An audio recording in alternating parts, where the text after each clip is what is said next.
So I wanted to watch Donald on Meet the Press, and one of the issues that I have is that he's immediately going back to the mainstream media, the corporate media, the legacy, and giving them ratings. I don't know what this is about when they've lied over and over again.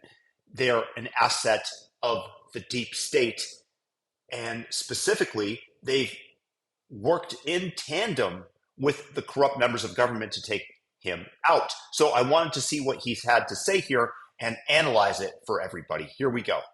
I understand that on day one, you're going to be signing a flurry of executive orders. Can you give me just what are the top ones people should know about? A lot of it will have to do with economics. A lot's going to have to do with energy. A lot's going to do with having to do with the border. We're going to immediately strengthen up the border and do a real job. And some of the basics. I began the interview with one of the top issues for voters, the economy and the cost of living. I want to delve into one of your signature promises on the campaign trail, which was to end inflation, to lower prices. You are now proposing tariffs against the United States' three biggest trading partners. Economists of all stripes say that ultimately consumers pay the price of tariffs. I don't believe it. Can you guarantee American families won't pay more? I can't guarantee anything. I can't guarantee tomorrow. But I can say that if you look at just pre-COVID, we had the greatest economy in the history of our country. And I had a lot of tariffs on a lot of different countries, but in particular China. We took in hundreds of billions of dollars, and we had no inflation. In fact, when I handed it over, they didn't have inflation for a year and a half. They went almost 2 years just based on what I had created. And then they created inflation with energy and with spending too much. So I think I'm a big believer in tariffs. I think tariffs are the most beautiful word. I think they're beautiful. It's going to make us rich. We're subsidizing Canada to the tune of over $100 billion a year. We're subsidizing Mexico for almost $300 billion. We shouldn't be subsidizing. Why are we subsidizing these countries? If we're going to subsidize them, let them become a state. We're subsidizing Mexico, and we're subsidizing Canada, and we're subsidizing many countries all over the world. And all I want to do is I want to have a level, fast, but fair playing field. Sir, your previous tariffs during your first administration cost Americans some $80 billion. And now you have major companies from Walmart, Black & Decker, AutoZone saying that any tariffs are going to force them to drive up prices for their consumers. How do you... Tariffs are a negotiating tool. It will, by definition, raise prices. When you impose a tax on a good coming into the country, it will either force manufacturing back to America, where things are made more cheaply versus the tariff, is what I'm saying, or the price levels will definitely increase. But when you have, for example, in Europe, 100% import tax on automobiles, then their market participants, their native-born industries like Mercedes-Benz in Germany, have a vast advantage over Ford and GM. So they're able to sell their products here, but Ford and GM are not able to sell. So part of what this talk about tariffs are, it's a negotiating tactic with other countries to get them to hopefully lower their tariffs so that American companies can compete. You make sure that these CEOs, that these companies don't, in fact, pass on the cost of tariffs to their consumers? They cost Americans nothing. They made a great economy for us. They also solve another problem. If we were going to have problems having to do with wars and having to do with other things, tariffs, I have stopped wars with tariffs by saying, you guys want to fight, it's great, but both of you are going to pay tariffs to the United States at 100%. And they have many purposes, tariffs, if properly used. I don't say you use them like a madman. I say properly used. But it didn't cost this country anything. It made this country money. And we never really got the chance to go all out because we had to fight COVID in the last part. And we did it very successfully. And when I handed it over to Biden, the stock market was higher than what it was just previous to COVID coming in. It was actually higher. Tariffs properly used, are a very powerful tool, not only economically, but also for getting other things outside of economics. The stock market being higher is not necessarily to the benefit of everybody. What it is the printed money that happened both under Trump and Biden, more so under Biden. At least Trump had the excuse of having an economy in free fall due to the lockdowns of the blue state governors and whatever Trump did in regards to that. But the money that was printed poured into the stock market. It was chasing scarce assets. And that's the reason that the stock market rebounded such that it did to higher levels than pre-COVID, as Trump mentioned. Are you actually going to impose these tariffs, or are they a negotiating tactic? Well, I'll give you an example. With Canada, and in particular Mexico, we have millions of people pouring into our country. You agree with that? I spoke with I spoke with Justin Trudeau. In fact, he flew to Mar-a-Lago within about 15 seconds after the call ended. Yeah. He was at Mar-a-Lago. We were having dinner talking about it. I said, you have to close up your borders because they're coming in the northern border too a lot. Not like the southern border, but they're coming in the Canadian border a lot. And drugs are pouring in. Almost as importantly, drugs are pouring in, maybe more importantly, drugs are pouring in at levels never seen before, 10 times what we had. They're just pouring in. We can't have open borders. And I said to the president of Mexico and to Justin Trudeau, if it doesn't stop, I'm going to put tariffs on your country at about 25%. The chairman of the Federal Reserve, Jerome Powell, said he will not. I absolutely support that. It is, once again, a negotiating technique. You guys stop delivering our nation poison in the form of fentanyl and illegals. And if you don't, then there will be hell to pay politically and financially for your nation. Again, this is where tariffs become the negotiating technique that I described earlier. Leave his post even if you ask him to. Will you try to replace Jerome Powell? No, I don't think so. I don't see it. But I don't. I think if I told him to, he would. But if I asked him to, he probably wouldn't. But if I told him to, he would. You don't have plans to do that right now? No, I don't. Okay, let's talk about mass deportation, one of your big agenda items. You've talked about prioritizing people who have criminal histories. Correct. But is it your plan to deport everyone who is here illegally over the next 4 years? Well, I think you have to do it. And it's a very tough thing to do. But you have to have, you have rules, regulations, laws. They came in illegally. The people that have been treated very unfairly are the people that have been online for 10 years to come into the country. And we're going to make it very easy for people to come in terms of they have to pass the test. They have to be able to tell you what the Statue of Liberty is. They have to tell you a little bit about our country. They have to love our country. They can't come out of prisons. We don't want people that are in for murder. So we had 11,000 and 13,000 different estimates, 13,099 murderers released into our country over the last 3 years. They're walking down the streets. They're walking next to you and your family, and they're very dangerous. The 13,000 figure, I think, goes back about 40 years. No, it doesn't. No, it's within the 3-year period. It's during the Biden term. No, that was a fiction that they put that out. This was done by the Border Patrol. It's 13,099, and it's during the Biden period of time. And these are murderers, many of whom murdered more than one person. You don't want those people in this country. But you're saying something, sir, that's significant. I just want to make sure I'm clear, which is that you're saying, yes, you're going to focus on the people with criminal histories, but everyone who's here illegally has to go. I'm saying this. We have to get the criminals out of our country. We have to get people that were taken out of mental institutions and put them back into their mental institution, no matter what country it is. Do you know that Venezuela, their prisons are at the lowest point in terms of emptiness that they've ever been? They're taking their people out of those prisons by the thousands. My wife is Canadian. We were kicked out of America, given 3 months because she said the wrong thing crossing over the border from Bermuda into America. And we have not been back since.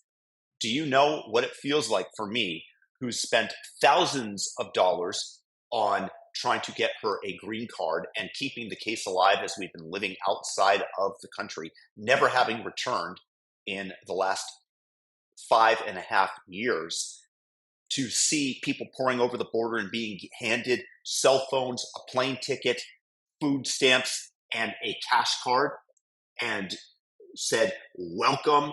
And this goes for the murderers and the criminals that the city of New York and other woke jurisdictions protect from deportation. That doesn't sit well with illegal immigrants to the country that fought like hell to get in here. Trump is right on this. And they're drunk. And just to get back, because I know exactly what you're getting at. Number one, we're doing criminals, and we're going to do them really rapidly. We're getting the worst gang probably with MS-13, and the Venezuelan gangs are the worst in the world. They're vicious, violent people. And you see what they've done in Colorado and other places. They're taking over, literally taking over apartment complexes and doing it with impunity. They don't care. They couldn't. They just are. They're in the real estate business. You know, the local police say that is not the case in Colorado. Oh, it's totally the case. I mean, I have it you on don't tape. Believe the local police. I play it. I used to play it at my rallies every single night. No, they're breaking into doors. They're taking over the building. But sir, you and by the way, the point. police. Despite the fact that Martha Raddatz was interviewing J.D. Vance, and she said, well, it's only happened in a couple isolated circumstances. And J.D. said, listen to yourself. It shouldn't be happening at all in America. One case is too many. And here, once again, they're downplaying the facts that are on the ground. Tren de Aragua has absolutely taken over apartment buildings in Aurora, Colorado. 100%. The police are afraid to do anything. You raised the point that the logistics are complicated. You said Sure it yourself. You would but everything's complicated. Yeah, you mean you need 24 times more ICE detention capacity just to deport 1 million people per year, not to mention more agents, more judges, more planes. Is it realistic to deport everyone who's here illegally? You have no choice. First of all, they're costing us a fortune. But we're starting with the criminals, and we got to do it. And then we're starting with others, and we're going to see how it goes. Who are the others? Others are other people outside of criminals. We have convicted murders. We don't mean people that are even on trial. We have people that have murdered numerous people are on our streets and in our farms, and we have to get them out of our country. What about dreamers, sir? Dreamers who were brought to this country illegally as children. You said once back in 2017, they, quote, shouldn't be very worried about being deported. Should they be worried now? The dreamers are going to come later, and we have to do something about the dreamers because these are people that have been brought here at a very young age, and many of these are middle-aged people now. They don't even speak the language of their country. And yes, we're going to do something about the dreamers. What does that mean? And what are you going to do? I will work with the Democrats on a plan, and if we can come up with a plan, but the Democrats have made it very, very difficult to do anything. Republicans are very open to the dreamers. The dreamers, we're talking many years ago, they were brought into this country, many years ago. Some of them are no longer young people. And in many cases, they become successful. They have great jobs. In some cases, they have small businesses. Some cases, they might have large businesses. And we're going to have to do something with them. And you want them to be able to stay. That's what you're saying. I do. Okay. I want to be able to work something out. And who isn't for that? Who isn't for somebody who's been in the country for 30 plus years, who's been successful, being granted some form of amnesty as opposed to the millions of people that poured over the border illegally over the last several years in order to give the Democrats a voter base that would never dissipate because they would have been the ones who have bribed them with all sorts of free welfare and amnesty. I 100% support Donald Trump. It's a completely reasonable position. Should have been able to be worked out over the last 3 or 4 years, and it never got worked out. You know, Biden could have done it because he controlled, Congress to a certain extent, right? He could have done something, but they didn't do it. I never understood why, because they always seem to want to do it, but then when it comes down to it, they don't.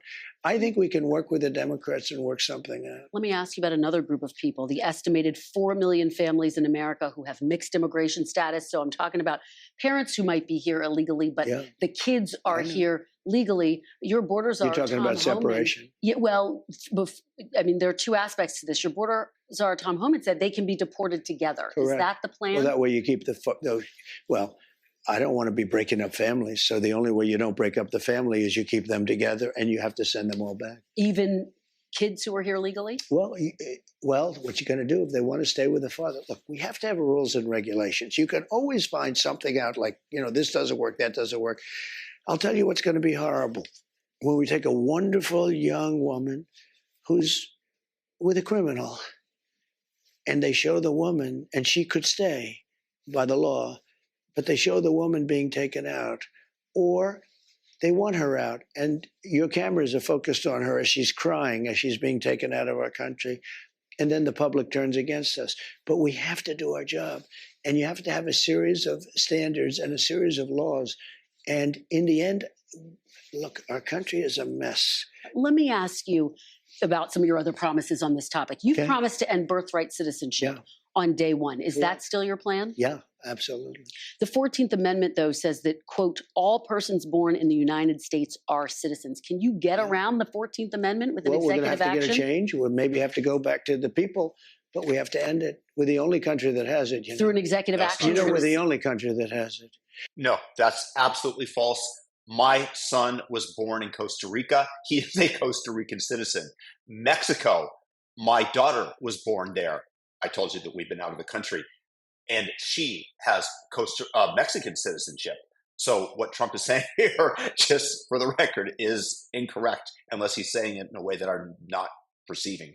Do you know, if somebody sets a foot, just a foot, 1 foot, you don't need to, on our land, congratulations, you are now a citizen of the United States of America. Yes, we're going to end that because it's ridiculous. Through executive action?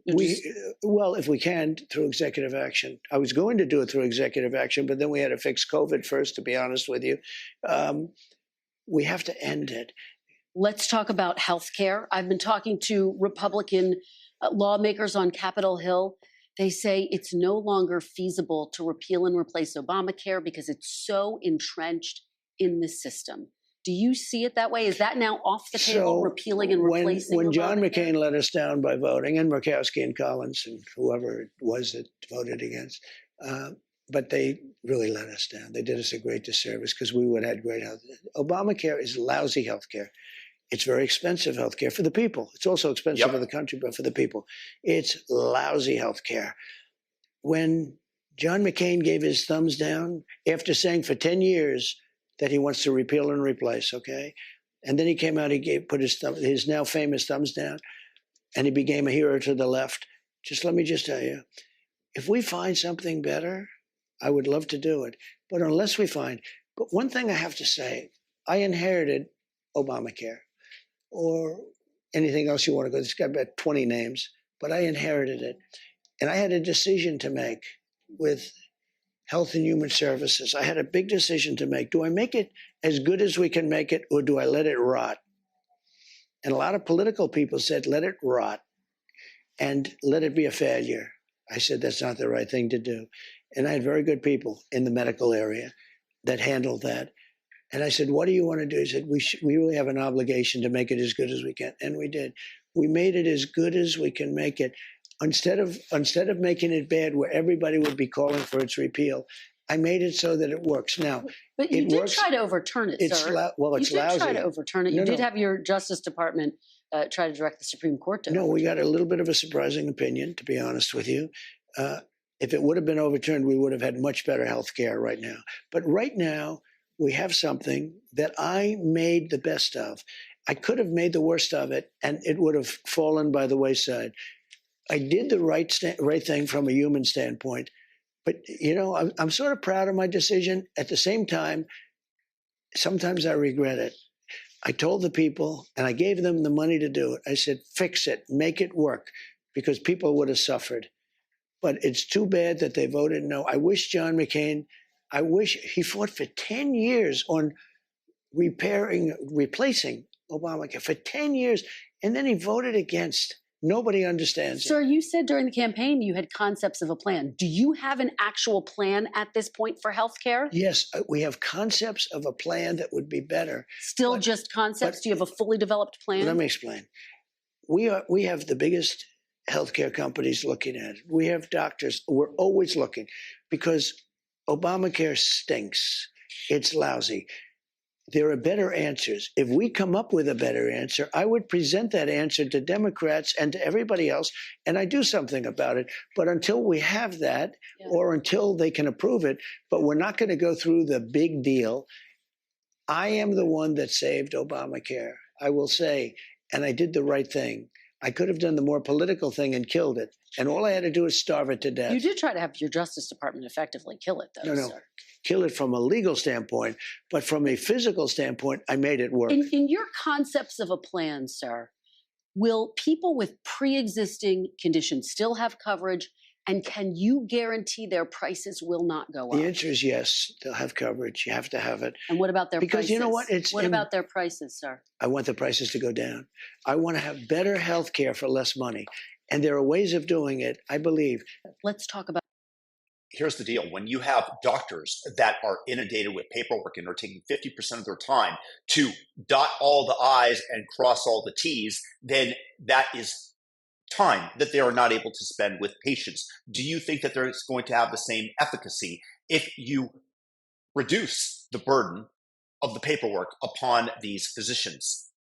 Obviously, the U.S. healthcare system is in shambles, and I say this as somebody who's used the health systems in other countries.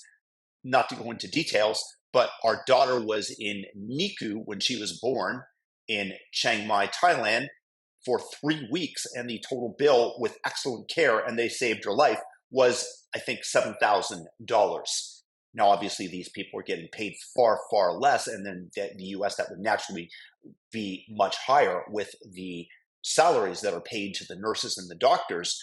But regardless, it wouldn't have been the hundreds of thousands of dollars that it would be in the U.S. Abortion, sir. You have taken responsibility for overturning Roe v. Wade. You've said that abortion is now a state issue. There are steps that you could take, though, as president to restrict abortion through executive action without Congress. More than half of abortions in this country are medication abortions. Will you restrict the availability of abortion pills when you're in office?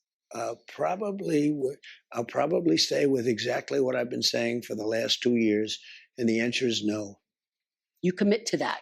Well, I commit. I mean, do things change? I think they change. I hate to go on shows like Joe Biden. I'm not going to give my son a pardon. I will not, under any circumstances, give him a pardon. I watched this, and I always knew he was going to give him a pardon. And so, of course, I don't like putting myself in a position like that. So things do change, but I don't think it's going to change at all.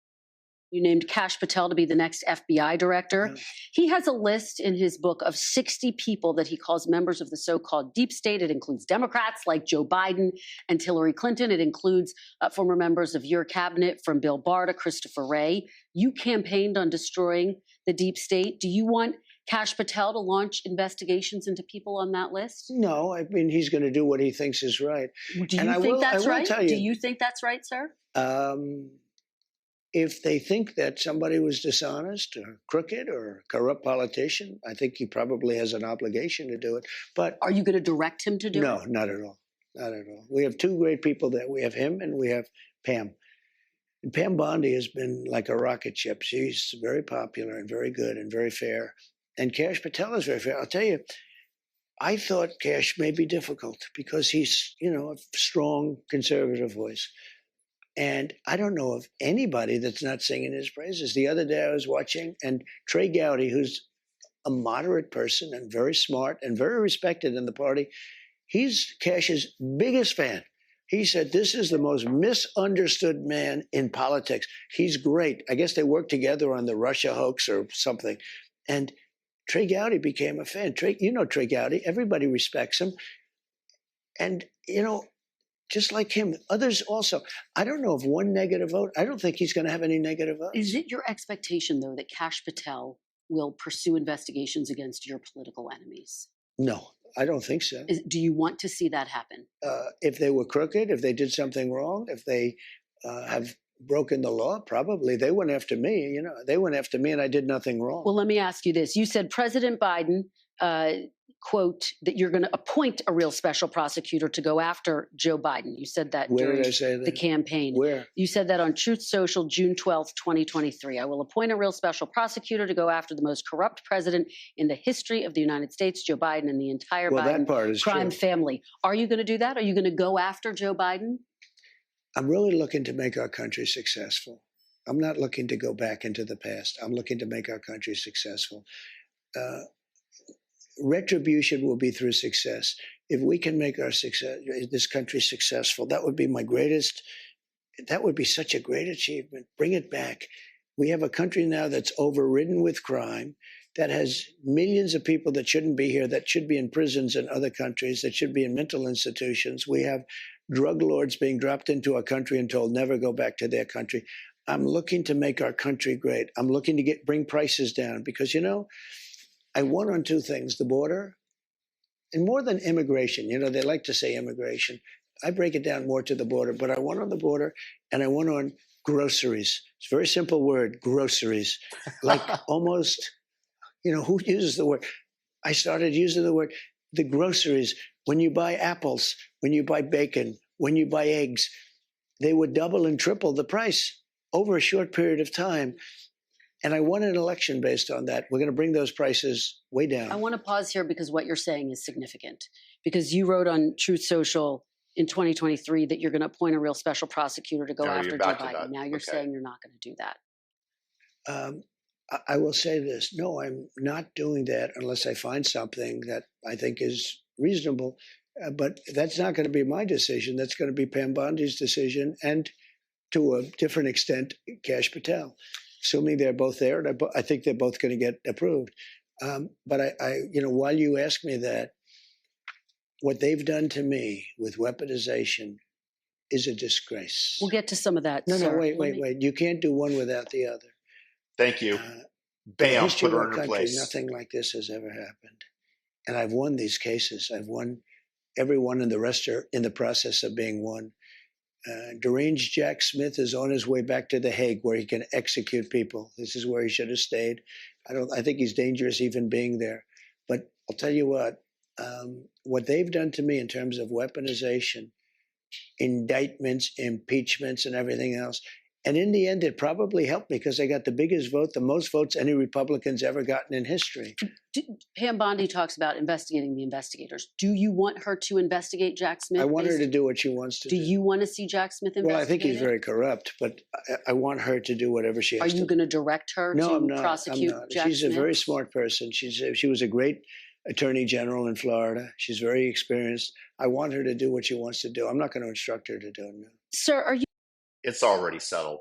They're going after them, and deservedly so. When you must establish a policy of mutually assured destruction, and they absolutely did everything in their power to destroy Donald Trump, including likely sending an assassin after him. They absolutely deserve some retribution if they did something wrong. Of course, I don't want lawfare for the sake of lawfare, but you have to establish the fact that they are going to suffer and pay a price for their weaponization of the justice system so that we can go back to blind justice. Are you going to fire the current FBI director, Christopher Wray, who you appointed? Well, I can't say I'm thrilled with him. He invaded my home. I'm suing the country over it. He invaded Mar-a-Lago. I'm very unhappy with the things he's done. And crime is at an all-time high. Migrants are pouring into the country that are from prisons and from mental institutions, as we've discussed. I can't say I'm thrilled. I don't want to be Joe Biden and give you an answer and then do the exact opposite. We're going to talk about that. I'm not going to do that. What I'm going to say is I certainly cannot be happy with him. You take a look at what's happened. And then when I was shot in the ear, he said, "Oh, maybe it was shrapnel. Where's the shrapnel coming from? Is it coming from heaven? I don't think so." So we need somebody to straighten. I have a lot of respect for the FBI, but the FBI's respect has gone way down over the last number of years. Don't you have to fire him in order to make room for Kash Patel if he is in fact confirmed? Well, I mean, it would sort of seem pretty obvious that if Kash gets in, he's going to be taking somebody's place, right? And somebody is the man that you're talking about. I asked you last time we sat down for an interview if you were going to pardon yourself. You said no. But now that President Biden has pardoned his son, Hunter, are you reconsidering? Might you pardon yourself? I didn't do anything wrong. I was given the option. And the lawyers told me, a very specific lawyer, I don't have to go into who, but very high up in the administration said, sir, if you pardon yourself, you're going to look guilty. And you did nothing wrong. Oh, I had that option. I could have saved myself a lot of legal fees, but it turned out that I was right. Look at what's gone on. Everything's being dropped. I still have a Fani Willis, a total hoax. That's a total hoax. It's all being dropped. I also asked the president-elect about NBC News' reporting that President Biden is considering preemptive pardons for some of the people who have clashed with Mr. Trump, including Senator-elect Adam Schiff, Dr. Anthony Fauci, and former Congresswoman Liz Cheney. As part of his response, Mr. Trump lashed out at the January 6th committee, accusing it of unfairly targeting him and even of destroying its records, which the committee denies. And Cheney was behind it. Well, and so was Benny Thompson and everybody on that committee. For what they did, honestly, they should go to jail. So you think Liz Cheney should go to jail? For what they did. Everyone on the committee, you think I think everybody anybody that voted in favor. Are you going to direct your FBI director and your attorney general to send them to jail? No, not at all. I think that they'll have to look at that, but I'm not going to. I'm going to focus on drill, baby, drill. And I asked the president-elect if he plans to follow through on his campaign promise to pardon those who attacked the Capitol on January 6th, including the more than 900 people who pleaded guilty to crimes. I'm going to look at everything. We're going to look at individual cases, Okay. But I'm going to be acting very quickly. Within your first 100 days, first day? First day. First day. Yeah, I'm looking first day. Issue these pardons. These people have been there. How long is it? 3 or 4 years? Okay. You know, by the way, they've been in there for years, and they're in a filthy, disgusting place that shouldn't even be allowed to be open. Should Ukraine prepare for less aid from the United States after you're sworn into office? Yeah, probably. Sure. You said you can end the war in 24 hours. You've even said you want to try to end it before you're sworn into office. You're actively trying to? I am. Have you talked to President Putin? No, I have not. You haven't talked to President Putin since you've been elected? No. Well, I don't want to say that, but I haven't spoken to him recently. So you've spoken to President Putin since you've been elected? I don't want to say that. I don't want to say anything about that because I don't want to do anything that could impede the negotiation. But you I want to stop talked it. about Let me tell you what I have talked about. Let me tell you. There are people being killed in that war at levels that nobody's ever seen before. You have to go back to the Second World War. And even that, if you take a look at, and you know what it is? It's the soldiers largely. The cities have been emptied out and demolished. The country has been demolished. If I won that election, which you know how I feel about it, I won't get into it because we don't need to start that argument. I think it's an easy argument. It was really proven even more conclusively by the win that I had on this one. But you did get a court, sir. Well, that's your opinion, but I disagree with it. Had I kept control, number one, Israel wouldn't have happened. Number two, Ukraine would have never happened. It would have never happened, Ukraine, Russia. But the number of people that are being killed, soldiers, young, beautiful soldiers, hundreds of thousands of people are being killed. And, you know, it's very interesting. It's level, totally level, the battlefield. I was in both Ukraine and in Russia. I saw the Ukrainian people and how hard they have it. They're not wealthy by any stretch. The former communist countries of Eastern Europe are all pretty much in the same place. And I'm haunted by the Russian soldier that was helping interpret on the Trans-Siberian highway from Irkutsk to Ulan-Ude with a girl who was there with her young child, and we were all eating together, and he was helping and interpret for me because my Russian is horrible and their English was almost non-existent, but he knew a little, and we were just trying to have a conversation and understand each other, and just to think that it's a possibility that he too was called up and perished in this war. I mean, it happens to countless numbers of soldiers throughout history, but it is very tragic. And it was a needless war. It's based on money and power. And, you know, I really hope that Trump does end it as he's predicting. Feels totally level. You know what's happening? Yeah. The only thing that stops a bullet, you know what it is a body, a human body. And the people that are being killed, hundreds of thousands on both sides. Russia's lost probably 500,000. Ukraine's lost higher than they say, probably 400,000. You're talking about hundreds of thousands of bodies laying all over fields. It's the stupidest thing I've ever seen, and it should have never been allowed to happen. Biden should have been able to stop it. Sir, will the United States stay in NATO while you're in office? In where? NATO. Do you commit that the United States will remain a member of NATO while you're in office? Again, they have to pay their bills. If they pay their bills, absolutely. But not if they don't pay their bills. But NATO's taken advantage of us because we were look, two things.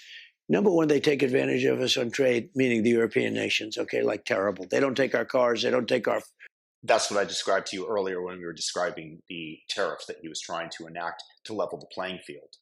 Food product. They don't take anything. They take... It's a disgrace. And on top of that, we defend them. So it's a double whammy. So let me just tell you, I was able to get hundreds of billions of dollars put into NATO just by a tough attitude. I said to the countries, I'm not going to protect you unless you pay. And they started paying. And that amounted to more than $600 billion. That's a big thing. Otherwise, they wouldn't even be fighting. They wouldn't have any money to fight. If they're paying their bills, and if I think they're doing if they're treating us fairly, the answer is absolutely, I'd stay with NATO. But if not, you would consider the possibility of absolutely, yeah, absolutely. If you have partners that aren't pulling their weight, that aren't paying in as they promised, then why must you stay with them? And if not, at least use the threat of leaving the alliance as a negotiating tactic to save the American taxpayer money spent defending other countries. Wouldn't that be better served at home or paying down the debt? You've tapped Elon Musk, Vivek Ramaswamy, to head up this Department of Government Efficiency. Correct. Which proposes cuts to the federal government. I think a lot of people hear that and they get concerned about Medicare and Social Security and not Medicaid going to have anything to do. and defense spending. We're talking you about won't touch Medicare, Social Security. Abuse, fraud. Okay. No, I said to people, we're not touching Social Security, other than we might make it more efficient. But the people are going to get what they're getting. Okay, so the entitlements and off we're not the raising, table. and we're not raising ages or any of that stuff. Okay, no, off the table. I won't do it. Sir, I don't have to tell you this because you've talked about it. It comes at a time when the country is deeply divided. And now you're going to be leading this country for the next 4 years. For the sake of unifying this country, will you concede the 2020 election and turn the page on that chapter? No. No. Why would I do that? But let me just tell you, when you say the country is deeply divided, I'm not the president. Joe Biden's the president. But you're going to be the president. No. I'm not the president. So when you say it's deeply divided, I agree. But Biden's the president. I'm not. And he has been a divider. And you know where he divided it more than anything else, and it probably backfired on him, I think definitely, is weaponization. When he weaponized the Justice Department and he went after his political opponent, me, he went after his political opponent violently because he knew he couldn't beat him. And I think it really was a bad thing. And it really divided our country. Sir, Democrats have control of the White House now. They didn't in 2020. If they are going around stealing elections, why when you didn't say they do it Democrats this have time? control now Of the White House. Yeah. So why didn't they steal this election? Since they have more power now. Because I think it was too big to rig. I predicted too big to rig, but that the Democrats would try to maintain control of the House of Representatives by cheating in places where no voter ID was required. And guess what happened in California? 5 House races that were on the edge, all tilted magically weeks later to the Democrats. You had people in Pennsylvania that said that they were going to count illegal votes in violation of election law and the courts. This was in Bucks County, Pennsylvania. This is proof that they are willing to cheat, to defy orders in order to get their objective done and retain seats. They cheated in the last election. It's incumbent upon you to demonstrate that the election was on the up and up after witnessing people openly defy the court order in Democrat-run Bucks County, isn't it? You won't. Too big to rig. To the people who say that you're now directing your Justice Department to investigate 2020, and they want to move on. Very capable. I think Pam is going to be great. Precious resources. By the way, is that what you want them to do? Just so you know, I have the right to do that, but I'm not interested in that. Oh, you're not. You're not going to do that. I'm not interested. Okay. I have the absolute right. I'm the chief law enforcement officer. You do know that. I'm the president. But I'm not interested in that. You know what I'm interested in? Drilling and getting prices down and stopping people from pouring into our border that come from prisons and mental institutions. One of the things that made this campaign unprecedented and extraordinary were the horrific attempts against your life. 2 assassination attempts. Yeah. Do you feel safe going into the White House for the next 4 years? Why? I have confidence in Secret Service. I know the people. I got to know a lot of them, and I have confidence. It was a bad moment. Something shouldn't have happened, but I have a lot of confidence, and they've really stepped it up. They were restricted from giving look, I do a rally, and you were at many of them, and I'd have 50,000 people.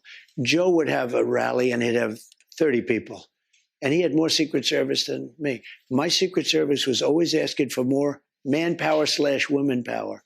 They were asking for more and more and more, and they couldn't get it. I'm not blaming them, really, because they were always fighting for more people, and they wouldn't get. Now, it is very clear to me that the Biden administration facilitated the circumstances that made it much more likely that Trump would be assassinated, along with calling him Hitler over and over again. And as people have pointed out, if you have baby Hitler in your gun sights, what do? You take him out before he enacts the evil of the Holocaust and the Second World War.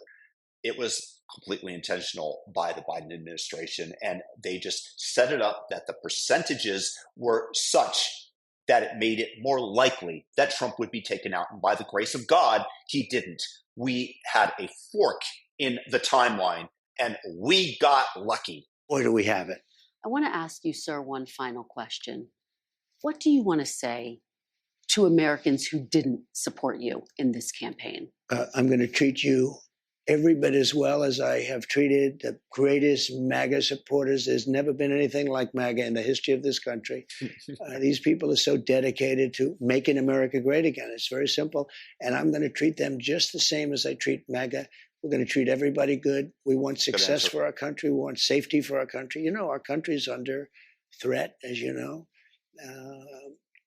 We have a tremendous threat militarily because of the power of weapons and weaponry. It's a tremendous threat. Nobody talks about it, but it's a tremendous threat.